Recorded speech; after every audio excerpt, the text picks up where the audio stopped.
5 નવેમ્બરના રોજ જે આવેલા કાચના તળાવ સામે આવેલી એક ફોરેસ્ટ કોલોની પાસે એસીએફ શૈલેષ ખાંભલાએ પોતાની પત્ની, પુત્ર અને પુત્રીની તકિયાથી મોં દબાવીને હત્યા કરી નાખી હતી. ત્યારબાદ ત્રણેયને ઘરથી 20 ફૂટ દૂર એક ખાડામાં દાટી દીધા હતા. જો કે આ સમગ્ર મામલો 16 નવેમ્બરના રોજ સામે આવ્યો હતો, જેના કારણે સમગ્ર ગુજરાતમાં આનો રોષ ફેલાયો હતો.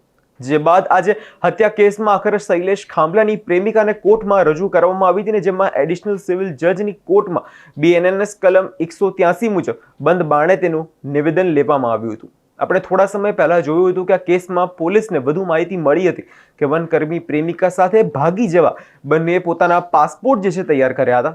પોલીસે વનકર્મીની પ્રેમિકાની પૂછપરછમાં કબૂલ્યું હતું કે પરિવારની હત્યા કરી દિવસો દરમિયાન પણ આ આરોપી તેની સાથે સતત કોન્ટેક્ટમાં હતો. અને યુવતીની જો વાત કરીએ તો દાહોદમાં બદલી થઈને ફોરેસ્ટ અધિકારી જૂનાગઢમાં તેને પોસ્ટિંગ આપવામાં આવે છે.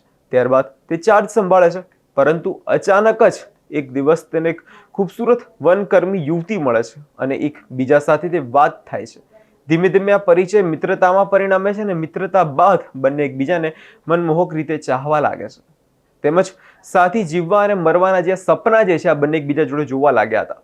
બંનેના પ્રેમ સંબંધને 4 વર્ષ જેટલો જે સમય થઈ જાય છે, પરંતુ ફોરેસ્ટ અધિકારી પરણિત હોવાથી, 2 સંતાનનો પિતા હોવાથી પારિવારિક તેને કંટાળારૂપ લાગવા લાગે છે. આ કાંટો કાઢવાની જગ્યાએ આંગળી રાત્રે પોલીસ જે અધિકારી છે તે પ્રેમિકાને ફોન કરીને કહે છે કે હું કોઈ પણ સંજોગોમાં કોઈ પણ કામ કરું તો તું મને અપનાવીશ કે નહીં. ત્યારબાદ તેણે એક વિદેશ જવાના પ્લાનિંગ સાથે બંને પોતાના પાસપોર્ટ પણ જે છે તૈયાર કરાવી લીધા હતા. ફોરેસ્ટ અધિકારીના પ્લાન આડે હાથે સુરતમાં રહેતા તેના પત્ની, પુત્ર અને પુત્રી આવ્યા અને તે અડચણરૂપ બનતા હતા. આ દરમિયાન દિવાળીના વેકેશનમાં પરિવાર સુરતથી ભાવનગર આવે છે અને ફોરેસ્ટ અધિકારી એક ષડયંત્ર જે રચે છે, જેને 5 નવેમ્બરના રોજ હત્યાને આ આરોપી અંજામ આપે છે.